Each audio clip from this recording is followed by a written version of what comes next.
اللہ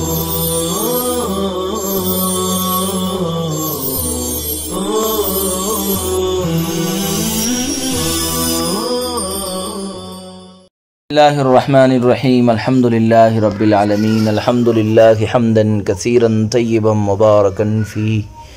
یا رب لک الحمد کما ینبغی لجلال وجہک ولعظیم سلطانک سبحان اللہ وبحمدہ عدد خلقہ ورضا نفسہ وزنۃ عرشہ ومداد کلماتہ فسبحان اللہ حین تمسون وحین تصبحون ولہ الحمد فی السماوات والارض وعشیا وحین تظہرون وصلی اللہ وسلم علی نبینا محمد وعلی آلہ واصحابہ وبارک وسلم تسلیما کثیرا کثیرا۔ بسم اللہ الرحمن الرحیم وإن كانت مخففة كبول ما يؤكل لحمه جازت الصلاة معه حتى يبلغ ربع الثوب يروى ذلك عن أبي حنيفة رحمه الله تعالى لأن التقدير فيه بالكثير الفاحش والربع ملحق بالكل في بعض الأحكام وعنه ربع أدنى ثوب تجوز فيه الصلاة كالميزر وقيل ربع الموضع الذي أصابه كالذيل والدخريس وعن أبي يوسف رحمه الله تعالى شبر في شبر وإنما كان مخففا عند أبي حنيفة وأبي يوسف رحمهم الله تعالى لمكان الاختلاف في نجاسته أو لتعارض النصين على اختلاف الأصلين۔ اور اگر نجاست مخففہ ہو جیسے معقول اللحم جانوروں کا پیشاب تو اس کے ساتھ نماز پڑھنا جائز ہے یہاں تک کہ چوتھائی کپڑے تک پہنچ جائے۔ یہی امام ابو حنیفہ رحمۃ اللہ علیہ سے مروی ہے، کیونکہ اس نجاست کے متعلق تقدیر کثیر فاحش سے ہے اور بعض احکام میں ربع کل کے ساتھ ملحق ہے۔ امام صاحب رحمۃ اللہ علیہ سے یہ بھی مروی ہے کہ ادنا کپڑا جس میں نماز جائز ہو جائے اس کا چوتھائی حصہ مراد ہے، جیسے تہ بند۔ ایک قول یہ ہے کہ جہاں نجاست لگی ہے اس کا چوتھائی حصہ مراد ہے، جیسے دامن اور کلی۔ اور امام ابو یوسف سے طول و عرض میں ایک ایک بالشت مراد ہونا مروی ہے۔ اور معقول اللحم جانور کے پیشاب کی نجاست میں اختلاف ہونے کی وجہ سے حضرات شیخین کے یہاں وہ نجاست مخففہ ہے، یا دونوں حضرات کے اصل کے مختلف ہونے پر دو نصوں کے تعارض کی وجہ سے مذکورہ نجاست مخففہ ہے۔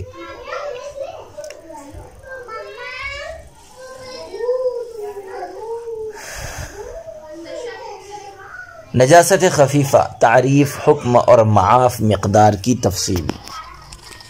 عزیز طلبہ کرام، نجاست غلیظہ تو 1 درہم کے بقدر معاف ہے، یہاں سے نجاست خفیفہ کا بیان ہے، جس کا حاصل یہ ہے کہ نجاست خفیفہ چوتھائی کپڑے کی مقدار سے کم ہو تو معاف ہے، ورنہ نہیں۔ صورت مسئلہ یہ ہے کہ اگر کسی کے بدن یا کپڑے کو نجاست خفیفہ مثلا معقول اللحم جانوروں کا پیشاب لگ گیا تو یہ دیکھا جائے گا کہ وہ چوتھائی کپڑے یا جزء بدن پر لگے ہوئے جز کے چوتھائی حصے سے کم میں لگی ہے یا اس کے برابر میں یا اس سے زیادہ میں لگی ہے۔ معقول اللحم جانوروں کا پیشاب لگ گیا تو یہ دیکھا جائے گا کہ وہ چوتھائی کپڑے یا جزء بدن پر لگے ہوئے جز کے چوتھائی حصے سے کم میں لگی ہے یا اس کے برابر میں یا اس سے زیادہ میں لگی ہے۔ اگر یہ نجاست چوتھائی حصے کے برابر لگی ہے یا اس سے زیادہ لگی ہے تب تو وہ معاف نہیں ہے اور اس کے ساتھ نماز پڑھنا بھی جائز نہیں ہے۔ لیکن اگر چوتھائی حصے سے کم میں لگی ہے تو یہ مقدار شرعاً معاف ہے اور اس کے ساتھ نماز پڑھنا جائز ہے۔ یہ روایت حضرت امام اعظم ابو حنیفہ رحمۃ اللہ علیہ سے مروی ہے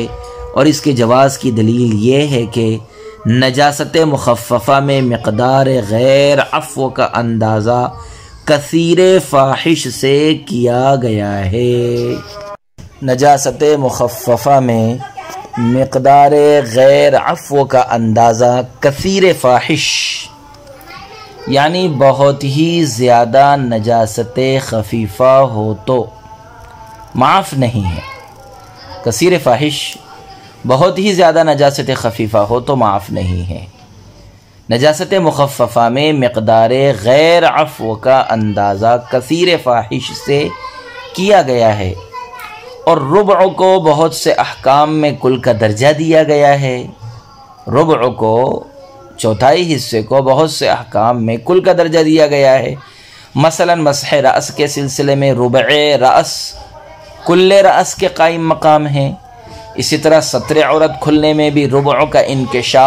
انکشاف کل کے مانند ہے۔ اس لیے یہاں بھی ہم نے ربع کی مقدار سے کثیر فاحش کا اندازہ لگایا اور یہ حکم دیا ہے کہ اگر نجاست خفیفہ ربع حصے سے کم ہو تو وہ معاف ہے اور اس کے ساتھ نماز پڑھنا جائز ہے، لیکن اگر ربع کے بقدر ہو یا اس سے زیادہ ہو تو معاف نہیں ہے اور اس کے ساتھ نماز پڑھنا بھی جائز نہیں ہے۔ وعنہ ربع صوب، یہاں سے یہ بتلانا مقصود ہے کہ جس ربع کے ساتھ کثیر فاحش کا اندازہ کیا گیا ہے، جس چوتھائی حصے کے ساتھ کثیر فاحش کا اندازہ کیا گیا ہے، اس سے کس چیز کا چوتھائی حصہ، کس چیز کا ربع مراد ہے، اس سلسلے میں حضرات ائمہ کے مختلف اقوال ہیں۔ چنانچہ پہلا قول حضرت امام صاحب رحمۃ اللہ علیہ سے یہ منقول ہے کہ جس جگہ نجاست لگی ہے اس کے پورے مجموعے کا ربع چوتھائی مراد ہے۔ مثلا اگر کپڑے پر لگی ہے تو پورے کپڑے کا ربع مراد ہے، یا اگر بدن پر نجاست لگی ہے تو پورے بدن کا ربع مراد ہے۔ دوسرا قول یہ منقول ہے کہ کم سے کم جتنے کپڑے میں نماز جائز ہو جائے، جتنے کپڑے میں نماز جائز ہو جائے اس کا ربع مراد ہے۔ جتنا کپڑا پہن کر کے نماز جائز ہو جاتی ہے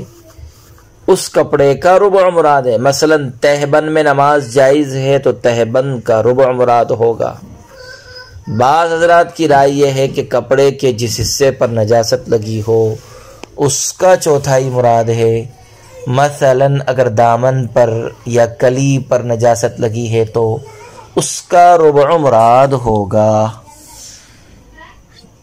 چوتھا قول، تیسرا قول بعض حضرات کی رائے یہ ہے کہ کپڑے کے جس حصے پر نجاست لگی ہو اس کا چوتھائی مراد ہے۔ یہ تیسرا قول ہے، کپڑے کے جس حصے پر نجاست لگی ہو اس کا چوتھائی مراد ہے۔ مثلا اگر دامن یا کلی پر نجاست لگی ہے تو اس کا ربع مراد ہوگا۔ چوتھا قول حضرت امام ابو یوسف سے مروی ہے کہ نجاست خواہ کہیں بھی لگی ہو، اگر ایک بالشت طول اور ایک بالشت عرض میں پھیلی ہوئی ہے تو یہ ربع کی مقدار ہے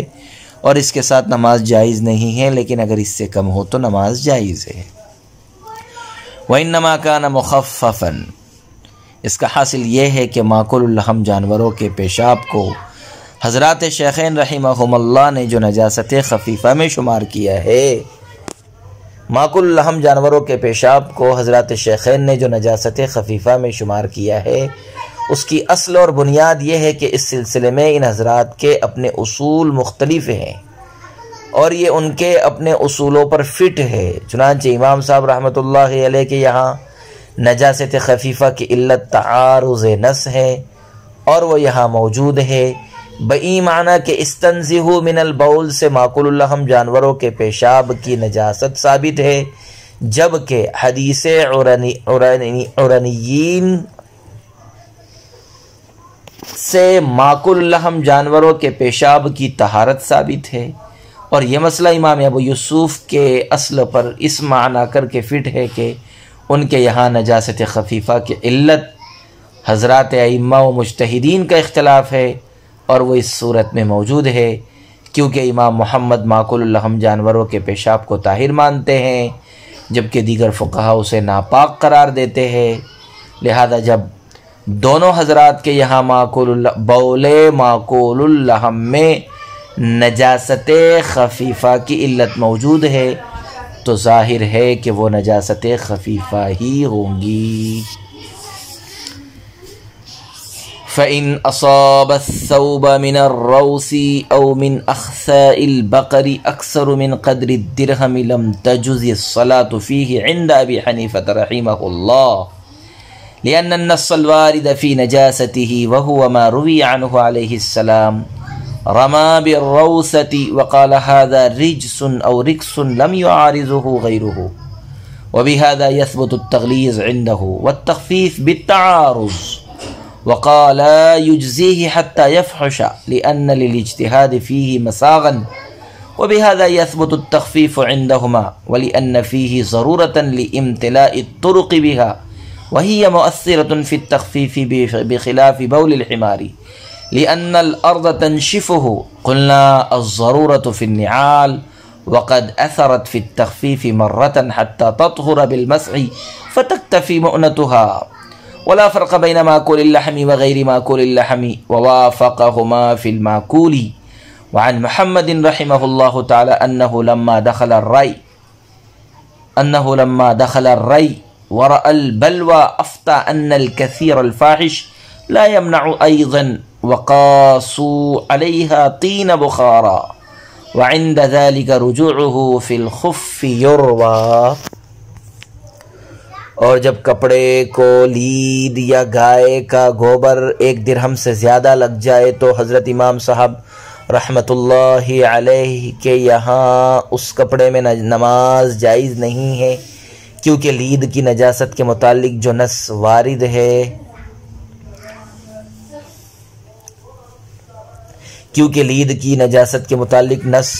ہے اور وہ یہ ہے کہ آپ صلی اللہ علیہ وسلم نے لید کو پھینک کر یوں فرمایا کہ یہ ناپاک ہے یا پلید ہے، اس کے معارض کوئی دوسری نص نہیں ہے، اور اس چیز سے امام صاحب رحمۃ اللہ علیہ کے یہاں تغلیظ ثابت ہو جاتی ہے، جبکہ تخفیف تعارض نص سے ثابت ہوتی ہے۔ حضرات صاحبین فرماتے ہیں کہ جائز ہے حتیٰ کہ وہ فاحش ہو جائے، کیونکہ اس میں اجتہاد کو گنجائش ہے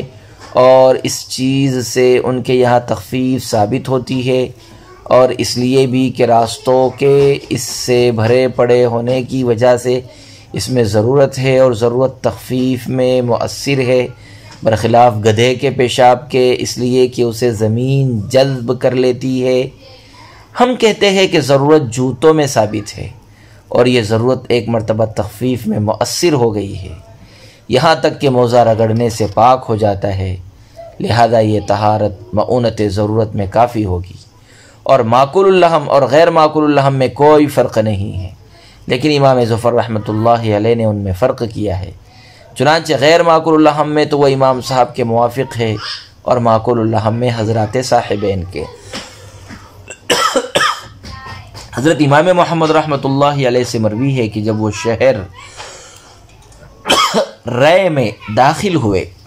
اور اس مسئلے میں عموم بلوہ دیکھا تو یہ فتویٰ دیا کہ کثیر فاحش بھی مانع نماز نہیں ہے، اور مشائخ نے اسی پر بخارا کے کیچڑ کو قیاس کر لیا ہے،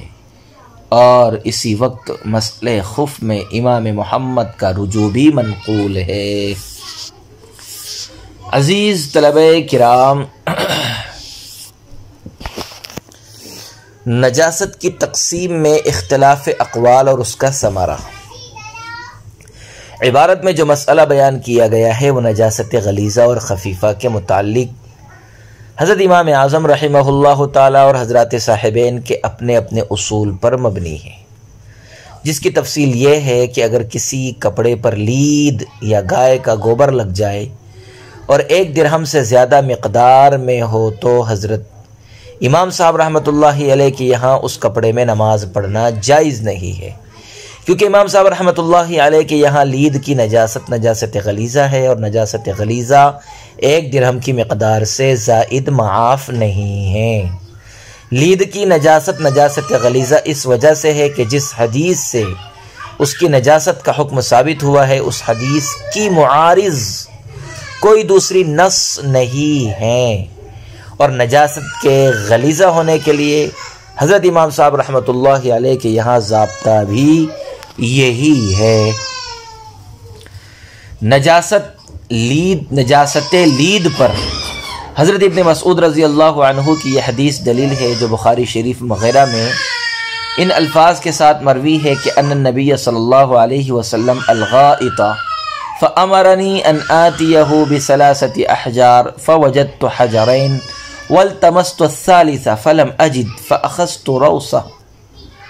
فأخذت روسة فأتيته بها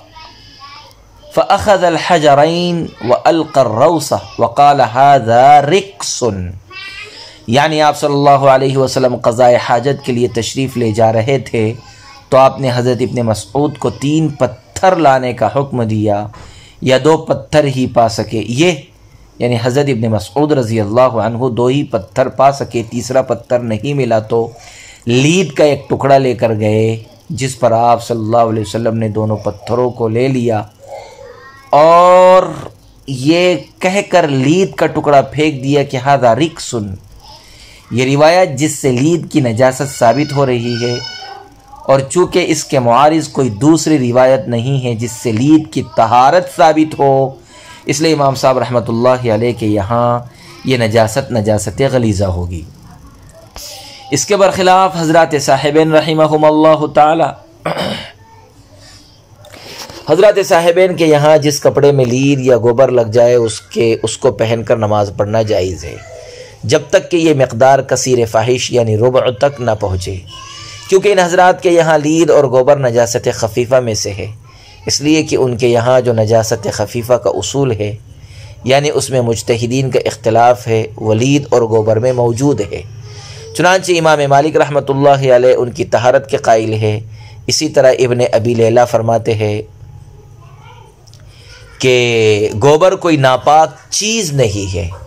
اور اس کا قلیل و کثیر جواز صلاۃ سے مانع بھی نہیں ہے، جبکہ دیگر ائمہ لید اور گوبر کو نجس مانتے ہیں، اور صاحبین کے یہاں یہ اختلاف ہی ان کی نجاست کے خفیفہ ہونے کی دلیل ہے۔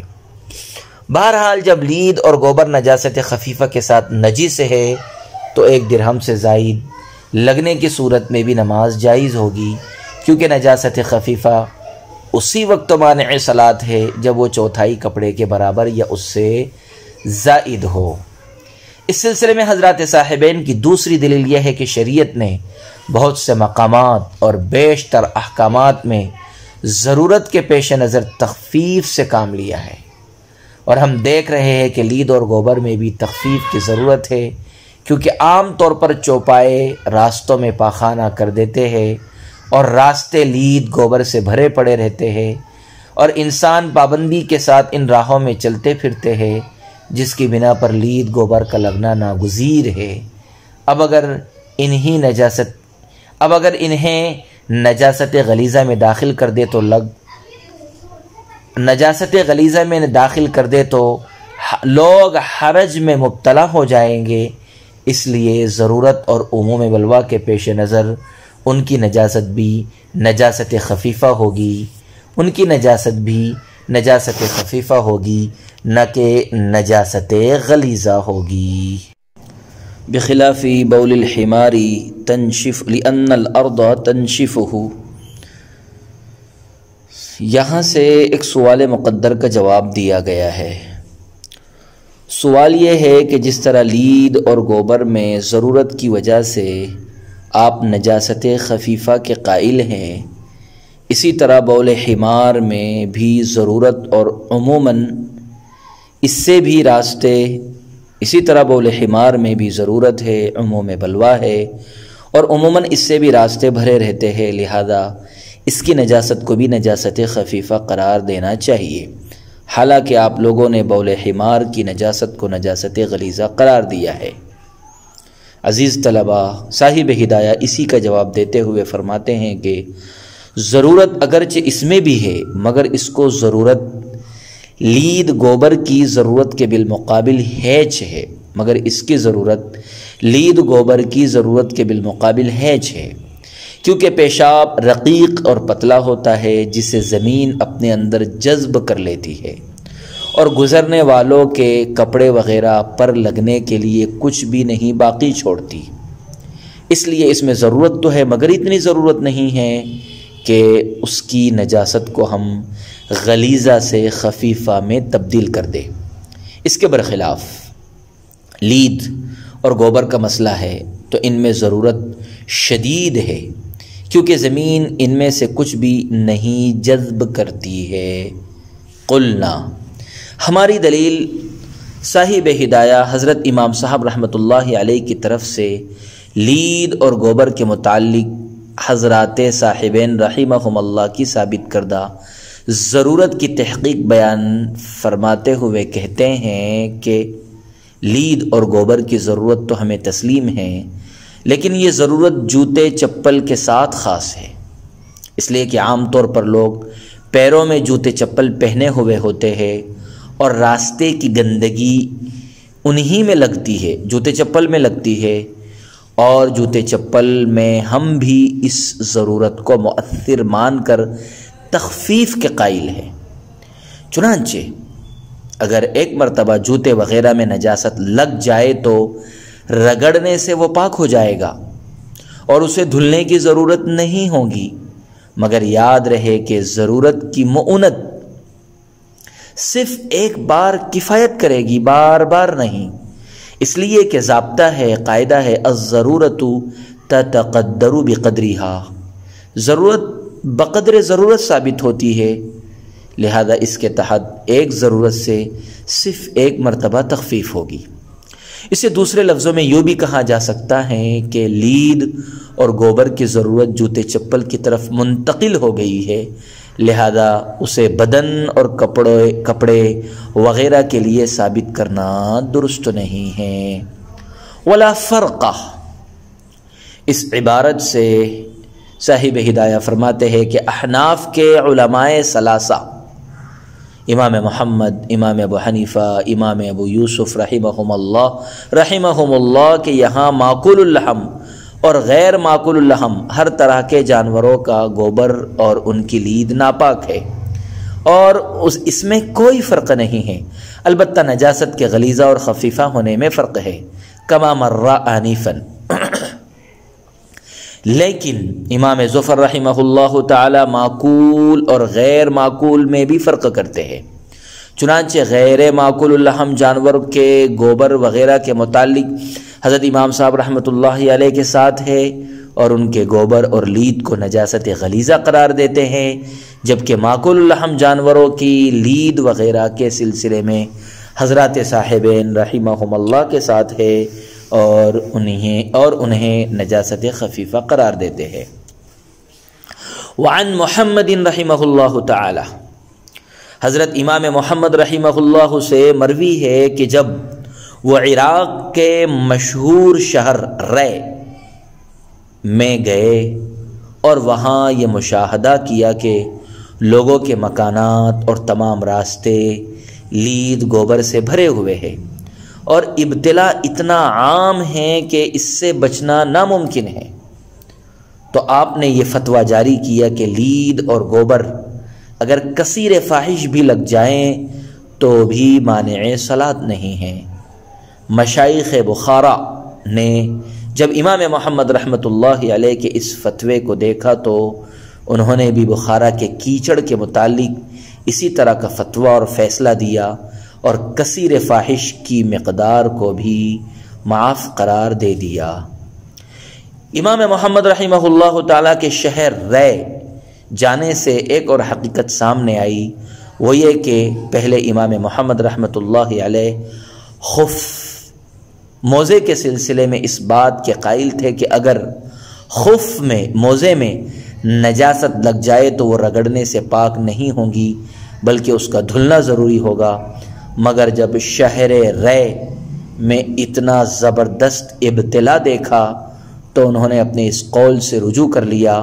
اور حضرات شیخین کے ہم خیال ہو گئے۔ وصلی اللہ وسلم علی نبینا محمد وعلی آلہ واصحابہ وبارک وسلم تسلیما کثیرا کثیرا۔